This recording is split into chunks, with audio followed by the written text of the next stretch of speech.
Olá pessoal, vamos dar continuidade aos nossos estudos, né, com os compostos moleculares. Como vocês podem ver, né, os compostos moleculares não são nada triviais, né, eles são bem complexos, né, e tem várias peculiaridades, tá, que a gente precisa analisar. E aí hoje, tá, nós vamos discutir aqui um pouquinho sobre um fenômeno chamado de estrutura de ressonância, tá? Essa estrutura de ressonância, ela vai existir, ela vai acontecer quando um determinado composto não puder ser representado por apenas uma estrutura de Lewis, né? Se a gente pega pegar o ozônio como exemplo, tá? O O3, né? O ozônio, ele é uma molécula, né, formada por 3 átomos de oxigênio. Cada átomo de oxigênio então tem 6 elétrons, então 3 vezes 6 dá um total de 18 elétrons, né? Fazendo o mesmo mecanismo que nós vimos na última aula, né, para como propor uma estrutura para esse tipo de composto. Como os 3 átomos são iguais, não faz diferença quem vai ficar no meio, quem vai ser nosso átomo central.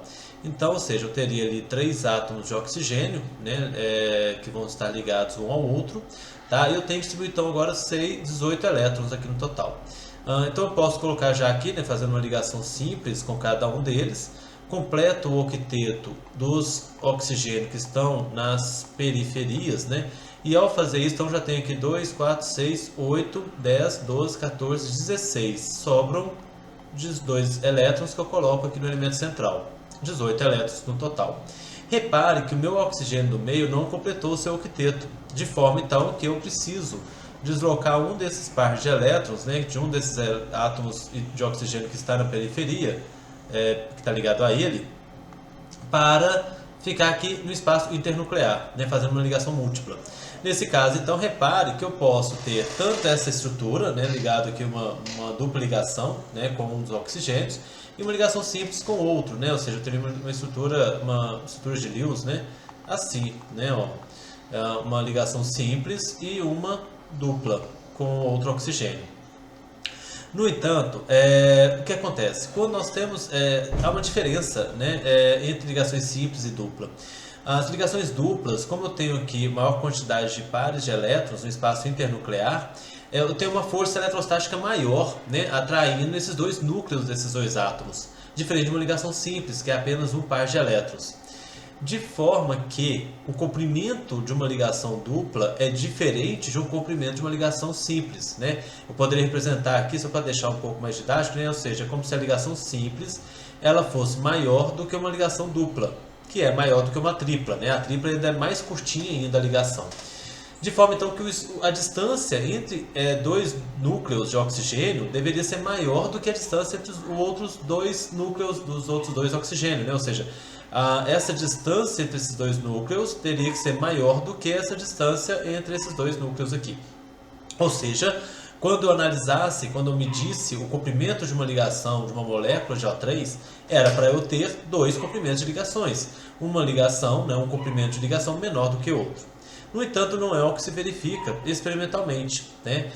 Quando se mede o comprimento de uma ligação, de um ozônio, por exemplo, verifica que as 2 ligações têm o mesmo comprimento, né? Ou seja, não faz diferença. O comprimento de um lado é o mesmo do outro lado, né? Isso contradiz esse modelo de ligação que a gente está utilizando aqui agora, para explicar a ligação covalente. Porque não tem ideia como isso aqui ter a mesma medida, tá? De forma então que podemos dizer que quando a gente tem um ozônio, no caso do ozônio, eu poderia ter então na verdade ali a representação de duas estruturas de Lewis, né? Eu teria então uma estrutura de Lewis, poderia representar, né, essa estrutura de Lewis como uma dupla para um lado, como poderia representar para o outro lado. Não faz diferença essas 2 estruturas em termos energéticos, né, em termos termodinâmicos. Essas 2 estruturas são similares. No entanto, nenhuma destas 2 representam de fato o que nós temos no ozônio, que é, na verdade, que o comprimento das ligações são iguais. Ou seja, é como se, na verdade, eu tivesse uma junção, né, dessas 2 estruturas para poder formar a estrutura real. É como se eu tivesse ligações covalentes parciais, né? Como se aqui, ó, entre os 2 átomos de oxigênio, na verdade, houvessem ligações covalentes, uma segunda ligação covalente, só que parcial. uma simples, vamos dizer assim, uma ligação simples e meia. Isso não existe dentro da estrutura de Lewis, isso não existe dentro da teoria de ligação covalente proposta por Lewis, que é o que a gente está utilizando aqui nesse momento, tá? Por enquanto. Então, ou seja, não tem como eu representar isso aqui como meia ligação. Por isso, na verdade, o que nós fazemos, o que a gente propõe, é que na verdade a estrutura do ozônio ela seja melhor, mais adequadamente representada por essas duas estruturas.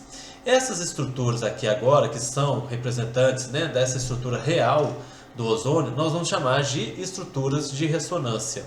Então, estruturas de ressonância ou híbridos ressonantes são estruturas que compõem ou que contribuem para a fórmula estrutural real do composto. É como se tivesse cada hora em um momento? Não, tá? Não é como se a dupla hora estivesse de um lado, hora estivesse do outro, não. Na verdade, é uma junta mesmo. O livro, né, A Ciência Central, ele traz um exemplo que é muito bacana. Ele fala o seguinte, olha, existe, por exemplo, a cor verde, né? E a cor verde ela é uma mistura da cor azul mais amarelo. Então, ou seja, o que significa isso? Que azul é uma cor primária, o amarelo é outra cor primária, e quando a gente junta essas duas cores, formam a cor verde. A verde, ela oscila, ela tem hora que ela fica azul e tem hora que fica amarela? Não, ela é verde, ela tem as suas características, as suas propriedades como cor verde, que é diferente da azul e do amarelo, mas é formada a partir da junção do azul e do amarelo. Eu posso formar o verde a partir da junção do azul e do amarelo. É a mesma coisa, tá? Com relação à ressonância. A estrutura do ozônio, na verdade, é essa aqui, né? É uma mescla, é uma mistura dessas duas outras estruturas, né? É como se eu pegasse essas duas outras estruturas e misturassem ela, de forma que formasse essa estrutura real, né? Então não é como se cada hora, cada momento tivesse uma estrutura diferente da outra, não, tá? É apenas o quê? Eu não consigo representar essa estrutura a partir da teoria de Lewis, então a partir de uma estrutura de Lewis. Então o que eu tenho que fazer? Eu preciso lançar mão de mais de uma estrutura para que quando elas sobrepostas, vamos pensar assim, me dê aquela estrutura que eu quero formar, tá? Aqui tem outros exemplos. Então aqui eu trouxe o exemplo também do íon nitrato, né? O íon nitrato também pode ser representado, né, para essas três estruturas, né? Vamos lembrar que o nitrogênio então, tem 5 elétrons de valência, oxigênio, como nós já falamos aqui agora, né, tem 6. Então, para formar o íon nitrato, né, que é uma estrutura molecular, apesar de ser um íon, né, mas é uma estrutura molecular, porque são ligações covalentes, eu tenho ali então, um total de 5 elétrons do nitrogênio, mais 3 oxigênio, então 3 vezes 6, menos um elétron, tá? Menos um elétron, mais um elétron, né? Por quê? Porque o íon nitrato é NO3 menos, né? Então, se ele é NO3 menos, quer dizer que ele tem um excesso de uma carga negativa aqui. É como se ele tivesse ganhado um elétron a mais, né? De algum outro elemento químico. Então, eu tenho que acrescentar esse elétron aqui, tá? De forma, então, que eu vou ter um total de 3 vezes 6 dá 18, né? Com mais um 19, com 5... 24 elétrons. Então repare que eu posso representar o íon nitrato, né? Eu coloco o nitrogênio como elemento central, porque tem menor energia de ionização, né? E também porque faz maior número de ligações químicas.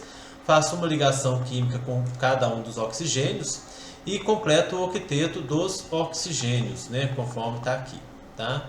Quando eu faço isso, repare que eu já coloquei aqui então 2, 4, 6, 8, 10, 12, 14, 16, 18, 20, 22, 24 elétrons, né? Então eu já distribuí aqui os 24 elétrons que eu tinha para ser distribuído. No entanto, meu nitrogênio ainda não completou seu octeto. O que eu preciso fazer? Pegar um desses pares de elétrons, né?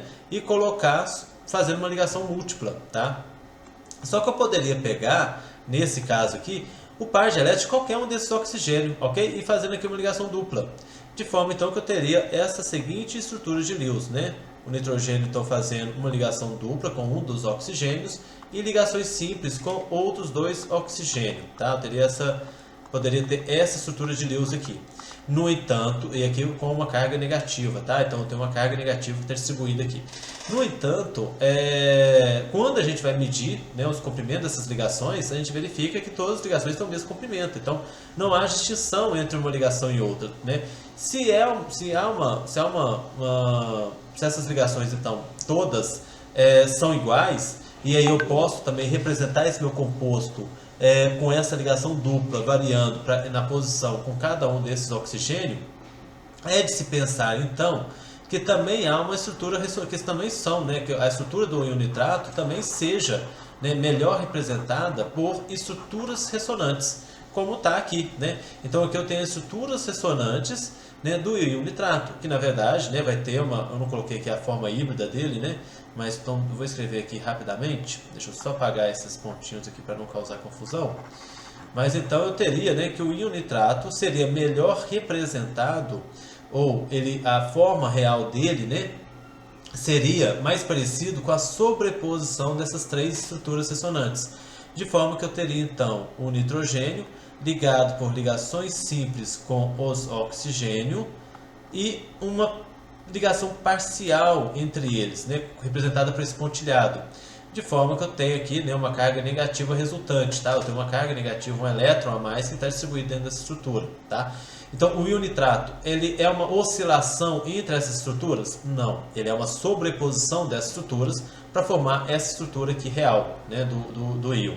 E por fim, né, tem o benzeno. O benzeno ele é um composto importante, né, dentro da química orgânica, que representa uma classe de compostos orgânicos importantes, chamada compostos aromáticos, e que também é representado por duas estruturas de Lewis diferentes, né? Repare que eu posso aqui nessa estrutura representar essas duplas ligações com essa configuração ou com essa configuração, né? Basicamente alterando a posição dos elétrons das ligações duplas, tá, pessoal? Basicamente isso. Para eu poder estudar, analisar as estruturas ressonantes, basta eu alterar a posição dos meus elétrons, tá? Eu não posso alterar a posição de átomos, né? Os átomos permanecem todos nas mesmas posições, né? O que se altera são apenas as posições dos pares de elétrons, tá? Então, como o benzeno também pode ser representado por mais uma estrutura, ele também vai ser então representado por estruturas ressonantes, de forma que ele normalmente é representado dessa forma, né? Com ele pode ser representado, né, tanto por pontilhados, né, dentro da sua estrutura, tá ok? Quanto por um círculo dentro dessa estrutura aqui. Nessa estrutura está representada a estrutura de linha, né? Repare que eu está omitindo aqui os carbonos e os hidrogênios, tá? Para cada um desses vértices eu tenho um carbono que não precisa ser representado, porque isso é uma forma de escrita dentro da química orgânica já aceita, né? Então, lógico, você tem que ter um conhecimento prévio disso, mas enfim. Então eu tenho carbonos aqui, e eu sei que cada carbono tem que fazer 4 ligações. Se cada carbono já está fazendo uma dupla ligação e uma simples aqui dentro, então só sobra uma ligação a ser feita com um hidrogênio, né? E aí eu completo, né, para formar a estrutura ali de Lewis, tá? Então, enfim, são formas diferentes de representar o mesmo composto, tá?